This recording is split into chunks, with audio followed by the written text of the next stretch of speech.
Welcome to campus dot B K students. उम्मीद करता हूँ कि आप सब लोग खैरियत से होंगे। तो स्टूडेंट्स, हमारा लेक्चर थोड़ा सा डिले हुआ कोई टेक्निकल प्रॉब्लम की वजह से। तो कल बेटा हमने क्या किया था, प्रॉपर्टीज़ ऑफ मल्टीप्लिकेशन की थी, लॉज मल्टीप्लिकेशन। आज हम पढ़ेंगे प्रॉपर्टीज़ ऑफ इक्वालिटी। जितनी भी प्रॉपर्टीज़ को हम डिस्कस करें बेटा, सारी आपके पास रियल नंबर की प्रॉपर्टीज़ हैं। अगर कल की क्लास के अंदर किसी को इशू या प्रॉब्लम हो तो मुझे बता सकता है, शेयर कर सकता है। अदरवाइज़ बेटा फिर हम अपने लेक्चर को कंटिन्यू करेंगे। आज हम बात करेंगे प्रॉपर्टीज़ ऑफ इक्वालिटी के ऊपर। तो स्टूडेंट्स जल्दी से मुझे बताएं, कल की क्लास के अंदर किसी को इशू या प्रॉब्लम तो नहीं है? अगर आपको किसी किस्म का इशू या प्रॉब्लम है तो मुझे बताएं। Multiplicative identity, multiplicative inverse, additive identity, additive inverse, चारों प्रॉपर्टीज़ ही बेटा बहुत इंपॉर्टेंट है। इनका यूज़ हमने चैप्टर नंबर 2 के अंदर भी करना है। तो इसलिए मुझे बताएं multiplicative identity, multiplicative inverse, additive identity और एडिटिव इनवर्स, इसमें किसी को कोई इशू तो नहीं है? तो बेटा जो स्टूडेंट सलाम करें उन सबको मेरा वालेकुम अस्सलाम। हरी अब जल्दी से मुझे बताइएगा, कल के लेक्चर में इशू तो नहीं है? अगर नहीं है तो मुझे बताएं, हम आज का लेक्चर स्टार्ट करें। आज के लेक्चर के अंदर प्रॉपर्टीज़ ऑफ इक्वालिटी हम पढ़ेंगे। प्रॉपर्टीज़ ऑफ इक्वालिटीज़, तो आपके पास 6-7 प्रॉपर्टीज़ है। एक आपके पास है रिफ्लेक्सिव प्रॉपर्टी, सेकंड आपके पास है सिमेट्रिक प्रॉपर्टी, थर्ड आपके पास है ट्रांजिटिव प्रॉपर्टी, फोर्थ आपके पास है एडिटिव प्रॉपर्टी और 5 आपके पास है मल्टीप्लिकेटिव प्रॉपर्टी। 6 आपके पास है cancellation law, cancellation property with respect to addition, और 7 आपके पास है cancellation property with respect to multiplication. ये सारी हम आज स्टडी करेंगे। तो कल के लेक्चर में किसी को कोई इशू नहीं है। तो बेटा फिर स्टार्ट करते हैं। रिफ्लेक्सिव प्रॉपर्टी क्या होगी? रिफ्लेक्सिव, अच्छा ये फ्लेक्सिव प्रॉपर्टी है, स्पेलिंग मिस्टेक होगी यहाँ पे। रिफ्लेक्सिव प्रॉपर्टी, इसके अंदर क्या होता है आपके पास, for all A element of real number A is equals to A. Reflexive property में कहता है कि अगर आपके पास कोई रियल नंबर है तो वो खुद के इक्वल होता है।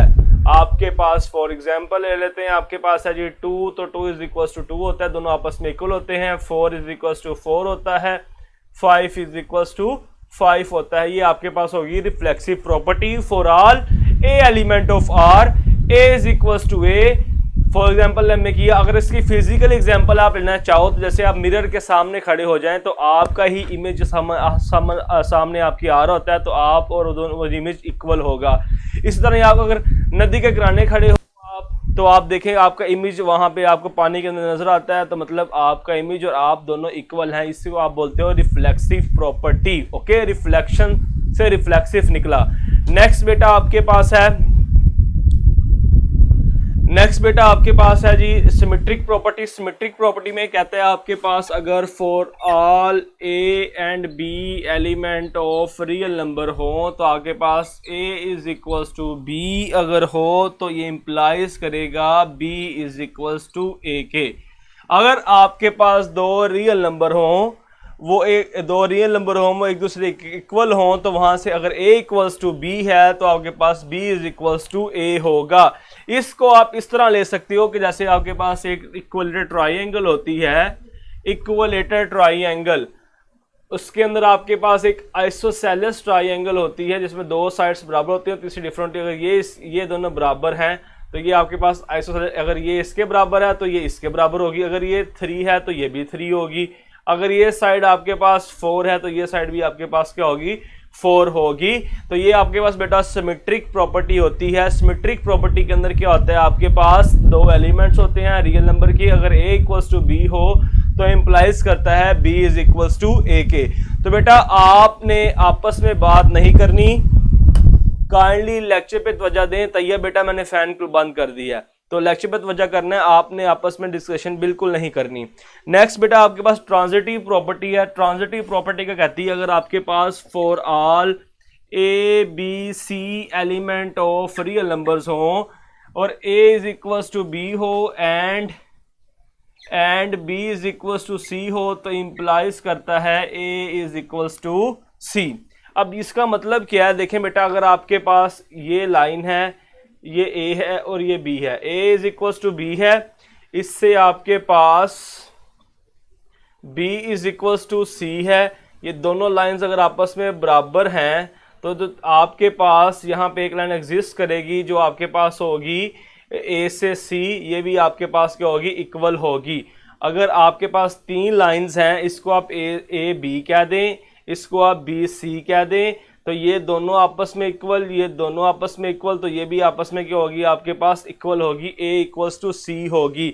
फॉर एग्जाम्पल आपके पास है 4 इज इक्वल्स टू 2, मैं कहता हूँ जी 4 is equals to 2। For example मैंने क्या है, वैसे ओरिजिनल होता नहीं है ये, 4 इज इक्वल्स टू 2 मैंने क्या है, तो 2 इज इक्वल्स टू मैं कह रहा हूँ 3 के है, तो फिर ये दोनों भी आपस में क्या होंगे, इक्वल होंगे। 4 इज इक्वल्स टू 3 मैंने फॉर एग्जाम्पल लिए, वैसे इतना ओरिजिनल बेटा होता नहीं है।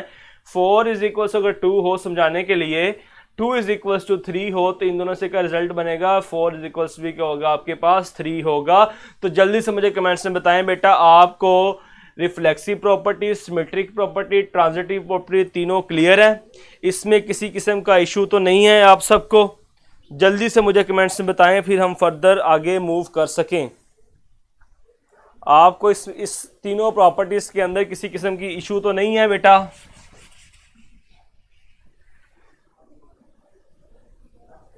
जल्दी कीजिएगा बेटा, तीनों प्रॉपर्टीज के बारे में बताएं जो अभी हमने स्टडी की, तीनों क्लियर है आपको? रिफ्लेक्सिव, सिमेट्रिक और ट्रांजिटिव। एडिटिव प्रॉपर्टी के बारे में लिखता हूं, आपके पास है for all A B C element of real number आपके पास हो, अगर a is equals to B है तो इंप्लाइज करेगा a plus C is equals to B plus C. ये आपके पास होगी एडिटिव प्रॉपर्टी। बेटा इकरा, जब आप घर प्रैक्टिस करोगे, इसको रोज के लेक्चर रोज तैयार करोगे, तो ये प्रॉपर्टीज मिक्सअप नहीं होंगी। मिक्सअप तभी होती हैं जब आप रोज का काम रोज तैयार नहीं करते हैं, अपने नोट्स नहीं बनाते हैं। तो बेटा हम एडिटिव आइडेंटिटी, एडिटिव प्रॉपर्टी में लिखी है फॉर ऑल, अगर A B C element of R हो, a is equals to B हो आपके पास, तो आपके पास a plus C is equals to B plus C होगा। फॉर एग्जाम्पल आपके पास मैं कहता हूं जी, आपके पास है जी d is equals to f, c आपके मैं ऐड कर देता हूं इसके अंदर, d इज इक्वल्स टू 4 और f plus 4, d plus 4 f plus 4, तब भी ये आपस में क्या होंगे, इक्वल ही होंगे। अगर d इक्वल्स टू f हो, तो अगर हम सेम नंबर से दोनों तरफ ऐड करें, इधर भी और इधर भी, तो आपके पास तब भी ये दोनों आपके पास इक्वालिटी बराबर रहेगी, आपके पास आंसर सेम ही आएगा। तो ये आपके पास क्या होगी, एडिटिव आइडेंटिटी। इसी तरह आपके पास मल्टीप्लिकेटिव आइडेंटिटी है for all A B C element of real number, a is equals to B है तो इंप्लाइज करेगा a c is equals to B c. अगर दो नंबर्स आपके पास इक्वल हैं तो कोई तीसरा c आप दोनों तरफ मल्टीप्लाई करें, तब भी आपके पास ये इक्वालिटी होल्ड करेगी, ये आपके पास सेम रहेंगी values. Okay, last one, second last property बेटा आपके पास cancellation property with respect to addition. अगर आपके पास a b c element of real number हो और आपके पास a plus C is equals to B plus C हो, तो ये इंप्लाइज करेगा a is equals to B. ये आपके पास एडिटिव का इनवर्स है कैंसिलेशन प्रॉपर्टी। हमने कहा था अगर a is equals to B हो तो हम c को दोनों तरफ ऐड कर सकते हैं, तब भी ये वैल्यू आपके पास इक्वल रहेगी।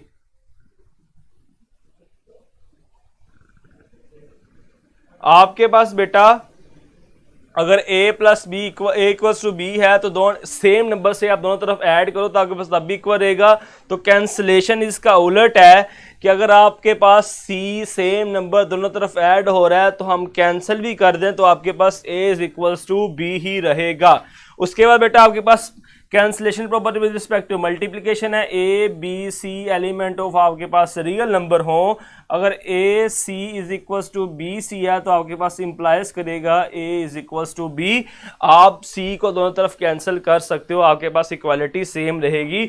ये आपके पास मल्टीप्लिकेटिव प्रॉपर्टी का इन्वर्स है, cancellation property with respect to multiplication. तो अब मैं बच्चों के कमेंट्स भेज रहा हूँ सर सिमेट्रिक क्या होता है। तो सिमेट्रिक बेटा ये है कि अगर आपके पास a is equals to B है तो इंप्लाइज करेगा b is equals to a के। अगर आप अपने कैमरे से तस्वीर लो, खुद को आप a कह लो, उस तस्वीर को आप b कह लो, तो वो तस्वीर बेटा आपकी अपनी ही बनी है, वो भी आपके इक्वल ही होगी। आपकी इमेज जो बनेगी वो भी आपके इक्वल ही आएगी। जो फ्यूचर्स आपके पिक्स में होंगे वही फ्यूचर आपके ज़ाहिरी हालत में होंगे। जो तस्वीर है वो आपके इक्वल और आप उस तस्वीर के इक्वल। ओके, तो ये बेटा आपके पास सिमेट्रिक है। ट्रांजिटिव के बारे में बच्चा पूछ रहा था बेटा, अगर a is equals to B है तो कहता है फिर आपके पास b is equals to c होगा। अगर आप इस b को मिटा दो, a is equals to b है, b is equals to c है, अगर आप इस b को खत्म कर दो तो देखो a is equals to c आपके पास आ जाएगा। तो ये आपके पास सिमेट्रिक प्रॉपर्टी है। और बेटा प्रॉपर्टीज के हवाले से किसी का कमेंट या क्वेश्चन हो तो मुझे बताएं।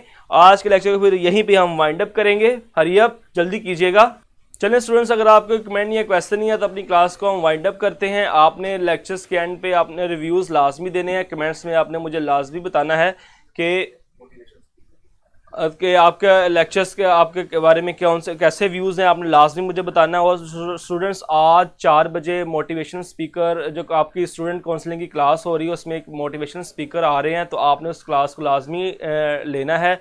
उसके अंदर आपको फ्यूचर्स के बारे में बताया जाएगा कि आपके अगर इतने मार्क्स हैं तो आप क्या कर सकते हैं, अगर आपके इतने मार्क्स हैं तो कहाँ कहाँ आपका एडमिशन हो सकता है। कि ज़रूरी नहीं कि इंजीनियरिंग और आप MBBS ही करें, इसके अलावा भी बहुत सी ऐसी चीज़ें हैं जो आप कर सकते हैं। बहुत सी फील्ड्स ऐसी हैं, ज़रूरी नहीं है कि आप इंजीनियरिंग और MBBS ही करें। वो सारा कुछ आपको आज की क्लास में बताया जाएगा, आपने उस क्लास में भी लाजमी पार्टिसिपेट करना है। ओके, तो स्टूडेंट्स हम अपनी आज की क्लास को वाइंड अप करते हैं। इंशाल्लाह मुलाकात करेंगे कल की क्लास के अंदर हम इसकी इनइक्वालिटी प्रॉपर्टीज़ को देखेंगे। तब तक के लिए अल्लाह हाफिज़।